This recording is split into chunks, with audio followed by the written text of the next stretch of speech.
Hello everyone, I'm Billy Wilder. Today we're going to be talking back over 100 years of progress, I guess, with Harue Jones. Ms. Jones celebrated her 100th birthday back in May, so she's been around a little over 100 years. We're going to talk about some of the old times and some of the new times and just have a good time visiting. All right. You ask the questions, I'll give you the answer. Okay.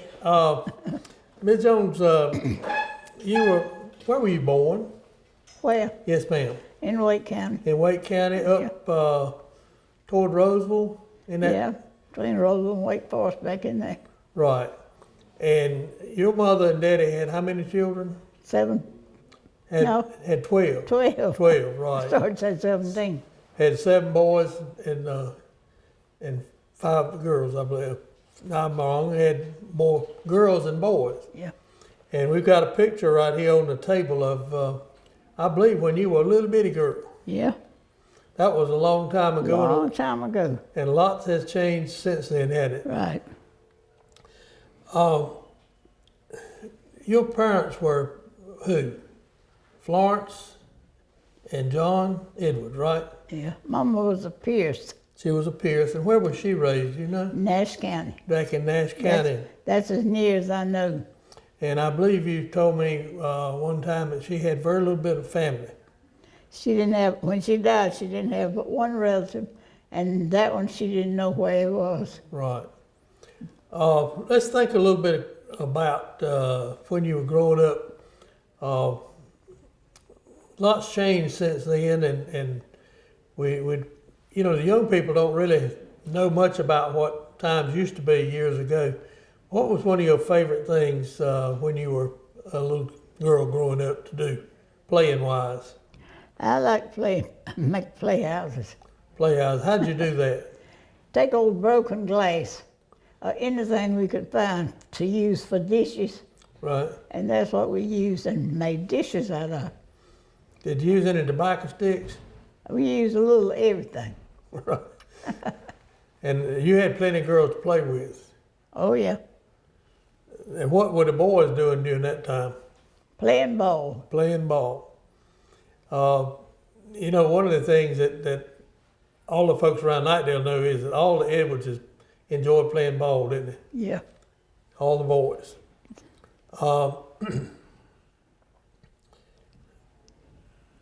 One of the things that has changed a lot over the years has been the way we get our water and the things that we do in the house. Tell us a little bit about where you got your water before you got running water.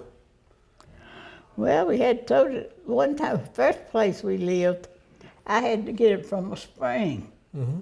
Go down the hill to the spring, and it had you wouldn't believe it, but it had a built ground just like a little fireplace, and that was his spring. And we towed the water up the hill from that. And then after that, where Mama lived, there was a well up on the hill, and she had to go all the way down, a right good ways, to bring the water down to wash.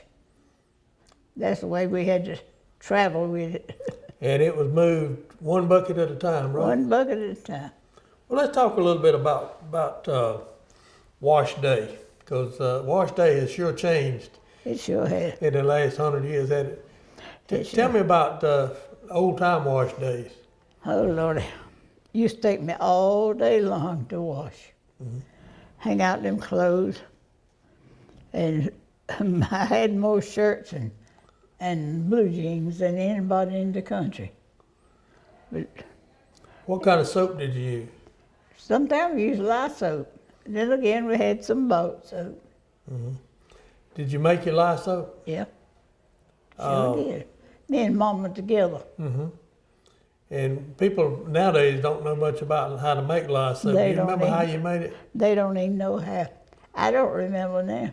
You took your grease and put it in a wash pot, probably. Yeah, And got it hot, and then put some box lye in it. yeah. And then, but that would clean clothes, wouldn't it? Clean clothes. Did you ever scrub the floors with lye soap? I don't know, we probably did. Right.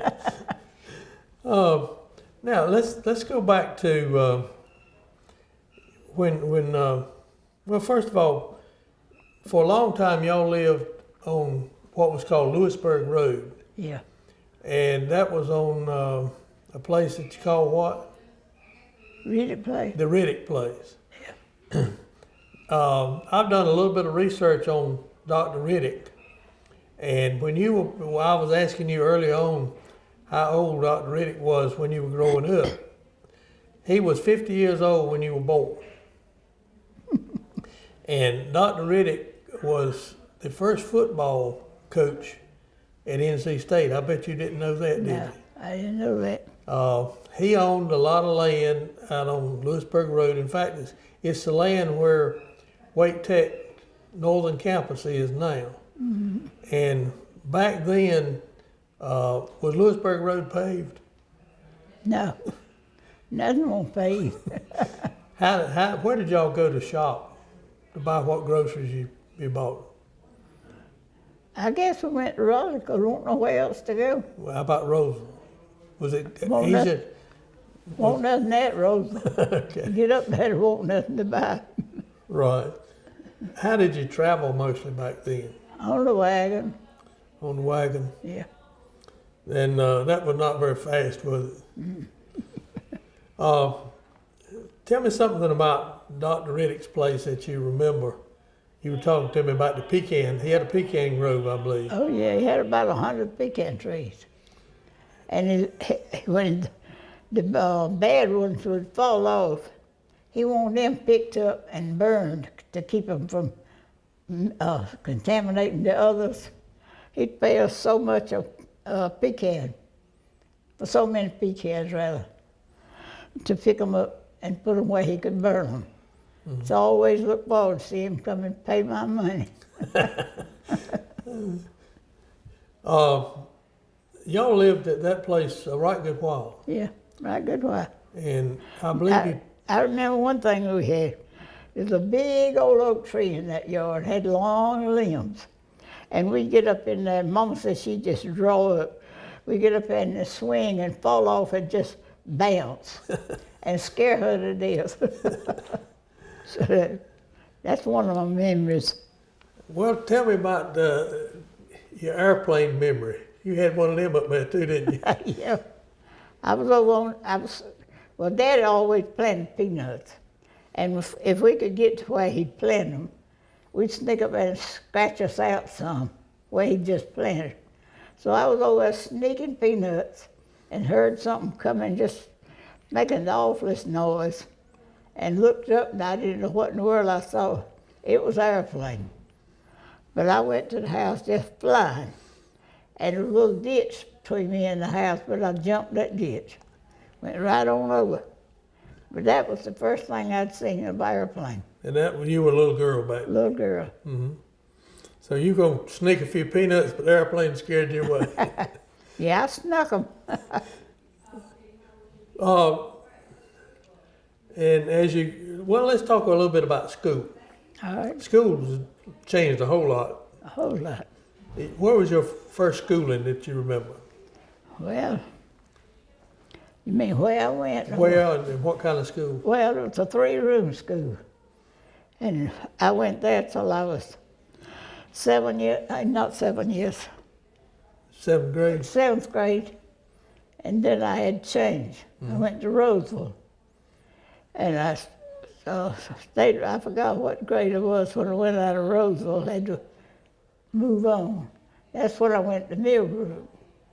So you finished school in Millbrook? Yeah, I finished, and we didn't have but 11 grades then. Right. Didn't have no 12th grade. Now, back in the first schoolhouse, how many teachers did you have? Was there more than one teacher? You probably won't know more than one. Mm-hmm. And you had all different age people in there? Yeah. It was kind of mixed up affair. All right, let me jump forward just a little bit. When you got grown, you married a man named Lester Jones. Right. Where'd you find him? I found him up close to Roseville at his cousin's house. He was up there visit, and the girl was my friend. So I went up there with her, and that's where I met him. And how long before y'all got married? Probably about a year, About a year. something like that. Where did you make your first home with Mr. Jones? Over near the Riddick place, Hmm. in a little old cabin. Did y'all live there for a while? Yeah, And I believe you told me that your oldest child was born there. yeah. Was Dr. Weathers, did Dr. Weathers attend you with all three of your children? All three. It's kind of interesting that, of course, Dr. Weathers was raised very close to where your husband was raised. Oh, yeah. And that's probably how y'all got. There was a place up there between I met Lester between Nightdale. It's Weathers Farm now, I think. Well, that's where he was raised. Right, where the development is, it's called Weathers Yeah. Farm. That's right. And Dr. Weathers came to Nightdale in 1927 to start his practice and was practicing for many, many years. In fact, the record shows that he delivered more than 2,000 babies at home, and all your babies were delivered at home, right? At home. You had 2 boys and a girl. Yeah. What kind of work would Mr. Lester do? Farm till he got out of that and went to carpenter work. Now, before that, he worked in Wendell, though. Yeah, the rock quarry. And most folks in this area are not now familiar with the fact that there was a rock quarry in Wendell, but he worked there apparently for several years, did he? Yeah. And then he decided to start farming. And Yeah. Well, tell me about. And he was a tobacco farmer. Tobacco farm. All right, let's talk a little bit about tobacco farming. You got a lot of experience in tobacco farming in the old days. Oh, yeah. What was your normal day for tobacco, putting in the tobacco in the barn? What was your normal day like? Well, I had to get up way before light and cook for about, well, I don't know how many hands to work because we didn't have no help. And get my dinner done. And then be at the barn by the time the rest of them got there. Now, that's the kind of day I worked. Well, somewhere along in there you had to cook breakfast too, didn't you? Yeah, I had to cook breakfast too if we got in. How about during the time? Well, let's talk a little bit about when you sold your tobacco. That was a good time. Yeah. I remember the first time I sold in tobacco, up at Mr. Keith's place. He gave me an acre of tobacco one year. He said, and whenever to sell it, I'm going to carry you to the market, and you have the money. Now, boy, that was the highlight of my life. And that was, at that time, y'all were living right where 540 and Nightdale Boulevard is now. Yeah. On a farm that Mr. J.F. Keith owned. And y'all farmed for a lot of years, didn't you? Yeah, sure did. And when you were living there, I believe your mother and daddy lived in a house that was Down back of us. down behind you. And was that the place that you were telling me that she had to carry the water from the house to the Yeah. other house? From down the hill up to the other hill.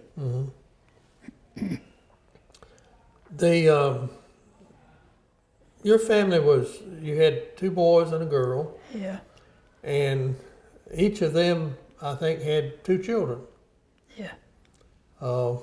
and grandchildren and great-grandchildren and great-great-grandchildren you had. Pile of 'em. What do you really enjoy about your children and grandchildren? Well, I just love children, Right. just tell you the truth. I love to see them come, and when they'd come, I was glad to see them go home. You know, years ago, families had a lot of family reunions. Yeah. Let's talk a little bit about the fun of having a family reunion. That was a lot of fun. The most fun I ever had, though, was up there where we moved from. We had a big backyard, and it was just as pretty out there, so I decided to have a family reunion. And I had over 100 people in that backyard. You wouldn't think I did, but I did.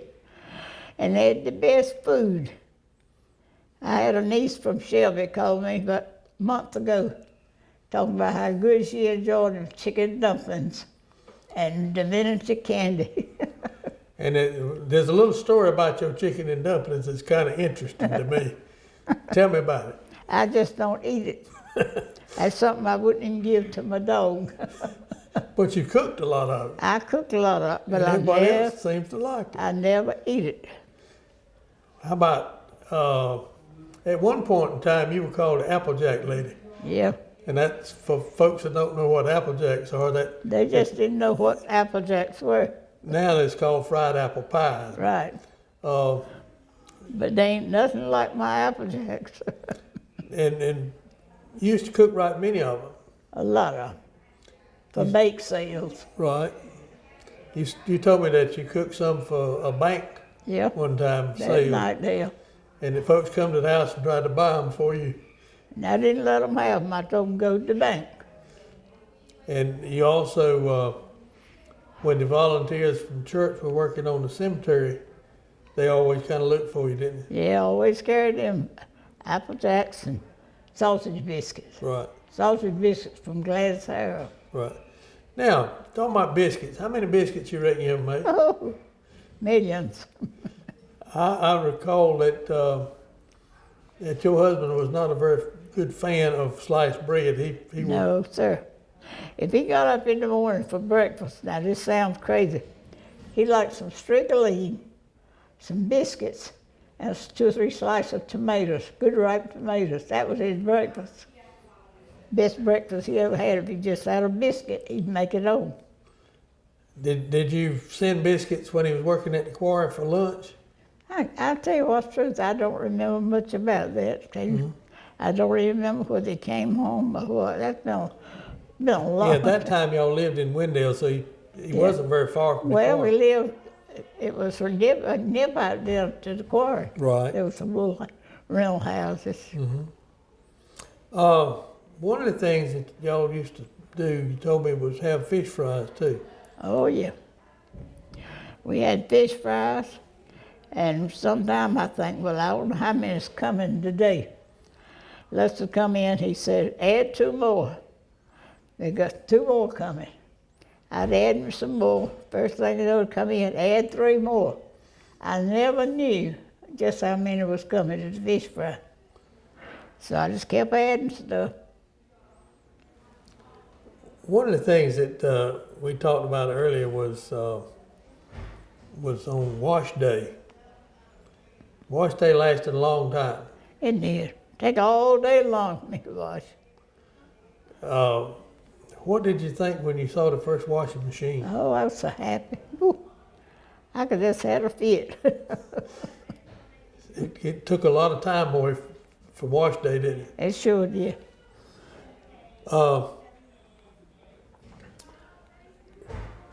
One of the things that that you have enjoyed over the years has been your work. You worked for several years at school lunchroom, didn't you? Yeah. Tell me about. I know your first place was at Vina Whipple. Yeah, I worked 6 years at Benny Woodland. And I worked 4 years at Nightdale. And I worked 2 years at Lockhart. So that went my 12 years. I was supposed to graduate. Some people said that was hard work, but what did you think of it? It was hard work, but I enjoyed it. It didn't hurt me, didn't kill me. But it was hard work. What did you like most about it? The children or the folks that you worked with? I or think what? I liked the children coming in. See them come flying in every day to eat lunch. And one of the things that we didn't talk about that I know was a big part of country life years ago, and still would be if people were in the same vein of work. But that was hog killing. Tell me a little bit about hog killing time. Oh, that was a great time. I used to get out and watch them because I couldn't do nothing to work. Then when Dad would go to cutting out the strips to make the streakeling stuff and sausage and all that stuff, we start frying meat and eating it. So that's what I remember, that good old fried stuff. We were talking about biscuits a while ago, and I've heard you say before what it took to make a good biscuit. Takes self-rising flour, buttermilk, and Crisco shortening. There's your biscuits right there. And the book says you work them till you squish them. Made them feel just right. And you've cooked a lot of good biscuits. I cooked a mess of them. Let's talk a little bit about Mr. Jones, your husband. One of the things he did in Nightdale, he was a volunteer fireman, wasn't he? Yeah. And when that alarm went off, you just better get out of his way. He didn't let nothing hold him back. Had an old truck, you know. He'd take off. But he was a Johnny on the spot. Yeah, he went to a lot of fires over the years that he did. worked, did he? Well, you know, I was asking you not too long ago what your recipe was for being 100 years old, getting to be 100 years old. What is that recipe? Well, just stay as you are. That's all I know. Don't change, just do good and stay just like you are. Now that you're in kind of some of your mellow years, what do you really enjoy most right now? Well, I enjoy now not having to do nothing. Not having to do nothing. And so I told someone one day, I said, just think I don't even have to wash dishes.